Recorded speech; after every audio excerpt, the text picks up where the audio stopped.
Okay, let's dive right into this. Welcome to this explainer, where we're basically going to learn how to become detectives of our own health. We are looking at the foundations of holistic medicine today, which, if you're not entirely familiar, is this absolutely fascinating approach that views you, the human being, as one complete, magnificent system, rather than just a random collection of separate body parts.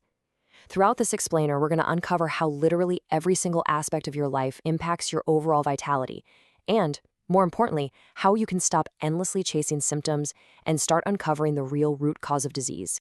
To kick off our investigation, we honestly have to flip the script on how we view being sick. We tend to think of physical discomfort as the enemy, right? But it's really not.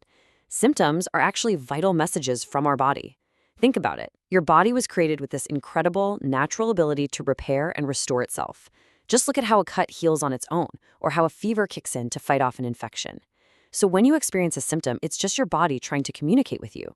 Our job isn't to silence that messenger. Our job is to decode the message. All right, section 1. Beyond the surface symptoms, decoding your body's messages. Let's see how this actually works. If you walk into a standard conventional clinic with an issue, the investigation almost always stops at this very surface level question. What disease does this person have? It's a highly reactive approach. The focus is primarily on just naming the illness so that a specific, standardized treatment can be handed out. But holistic medicine demands a pretty crucial paradigm shift. Instead of just naming the problem, a holistic practitioner puts on that detective hat and asks a completely different question. Why did this disease develop in this person? It's not about the what. It is entirely focused on the why. Now, what's really interesting about the slide is you can kind of think of this table as our very own detective's decoder ring. Just look at some of these common complaints. A headache isn't a deficiency in pain medication, right? It's a clue. It's pointing towards stress, maybe dehydration, or even a liver imbalance. Fatigue could be a nutrient deficiency, poor sleep, or honestly, kidney weakness. And that random acne on your chin, it could be a message about heat, a hormonal imbalance, or even an issue deep in your gut. These symptoms are warning signs. They are flashing lights on your dashboard, not the actual disease itself. And to properly read those warning signs, we have to audit our entire lives. Which brings us to section 2, the holistic health triangle, the 3 dimensions of well-being. True vitality requires a balance of these 3 inextricably linked slices. You've got your physical health, which is the body's structure and functions, digestion, circulation, immunity. But that physical slice doesn't just exist in a vacuum.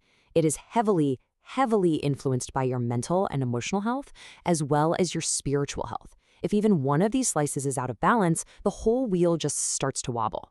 For example, let's look at the emotional slice. The mind profoundly affects the physical body. Emotional factors like fear, anger, worry, grief, or trauma, they act as these hidden culprits that physically disrupt our body's structure. Unchecked anxiety can literally cause digestive problems. Chronic stress, that will absolutely raise your blood pressure over time. A holistic health detective must always assess a person's emotional well-being because, frankly, you just cannot heal the body if the mind is under constant siege. And anchoring this entire triangle is spiritual health. When there's a spiritual imbalance, like a lack of connection or a lack of purpose, it naturally increases our emotional distress, which, as we just saw, in turn worsens our physical symptoms. When this foundational layer is neglected, the other 2 dimensions of health inevitably start to crumble. So the big question is, how do we actually investigate this massive interconnected system? Let's look at section 3, finding the root cause, solving the health mystery. This side-by-side comparison perfectly captures the difference in how we investigate. Over on the left, conventional medicine is often reactive. It suppresses symptoms for temporary relief. It's kind of like putting a piece of black tape over the check engine light in your car. Sure, you can't see the light anymore, but the engine is still struggling. On the right, holistic medicine focuses on the person as a whole. It identifies the root cause for long-term improvement and focuses heavily on preventing the issue from ever returning. Let's actually trace this root cause approach using a little microstory. Step 1. We have our surface clue. The patient comes in with a skin condition, let's say eczema. Step 2. The conventional Band-Aid is to just apply a topical cream to suppress the rash. But step 3 is where the holistic root cause investigation begins. The detective asks, why is this happening? Is it an immune dysfunction? Is there excessive heat in the body? A hidden food sensitivity? Emotional stress? Treating the skin alone entirely misses the deeper, systemic fire that's causing the smoke. And to find that systemic fire, we have to look at the internal crime scene.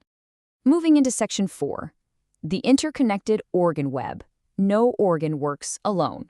Let's move to this next one and see how this builds. We're connecting the dots on our internal suspect board now. Look at how these organs talk to each other. Poor digestion doesn't just mean a stomachache, it leads to weak immunity and full body fatigue. A failing liver might actually be the real reason behind hormonal acne or severe mood swings, because your liver is responsible for processing those hormones. Even emotional distress can deeply affect the physical heart, leading to poor sleep and poor circulation. Literally everything in your body is woven together. So what actually gives our interconnected organs the strength they need to function properly in the first place? That takes us to Section 5, Energy and Lifestyle Habits, Building Vitality. Lots of traditional healing systems recognize something called vital energy. You might have heard it called qi in traditional Chinese medicine, or just the vital force. It's essentially the very life force responsible for your body's functional strength and resilience. If your energy is balanced, you've got clear thinking, great stamina, and strong immunity. If it's running low, you're looking at brain fog, fatigue, and getting sick all the time. So what drains this vital energy? Meet the primary suspects that are stealing your resilience and sabotaging your body's built-in ability to repair itself. We're talking poor nutrition, especially processed foods, and way too much sugar. Poor sleep habits, like constantly staying up super late. Chronic stress, whether that's financial strain or family conflicts. And persistent inflammation from long-term illnesses. These are the everyday thieves draining your life force. But hey, a good health detective doesn't just identify the culprits. They rebuild the defenses. These are your proactive lifestyle pillars that build your energy back up. We're talking about eating healing foods like whole grains, clean proteins, and healthy fats. Fiercely protecting your sleep, aiming for that 7 to 9 hours so your body can actually detoxify itself and repair brain function. Engaging in regular physical activity to boost your metabolism and immunity. And managing your environment, reducing toxins and making sure you have clean air and water. These are your best tools for preventing disease before it even develops. Now let's tie all of this together by looking at a profound framework that perfectly encapsulates this entire holistic approach. Section 6, the Islamic health perspective, health as an amana. So the crucial point here is how beautifully this entire holistic approach is encapsulated in a profound quote from the Prophet, peace be upon him. There are two blessings many people lose, health and free time. In the Islamic tradition, health isn't just something nice to have, it's an amana. That means it's a sacred trust from Allah. And because of that, a believer is actively encouraged, really obligated, to protect and preserve their health. And how exactly is that trust protected? Through perfect holistic moderation. The prophetic principles of health align seamlessly with literally everything we've just uncovered. It emphasizes cleanliness and environmental hygiene. It champions healthy eating, specifically focusing on wholesome foods and avoiding excess. It fully integrates spiritual healing practices like reciting the Quran and making dua, right alongside emotional well-being rooted in patience, gratitude, and tawakkul, which means a deep trust in God. It's a complete, unified system that mandates moderation in eating, sleeping, working, and even worship. As you can see, our physical habits and our spiritual practices are completely intertwined. Which leaves us with one final, pretty important thought to reflect on today. We've seen that your body is a deeply interconnected system, and every single symptom you experience is just a message waiting to be decoded. So the next time your body sends you a warning sign, are you just going to silence the alarm, or will you put on your detective hat and look for the fire? The choice, and ultimately your vitality, is entirely in your hands.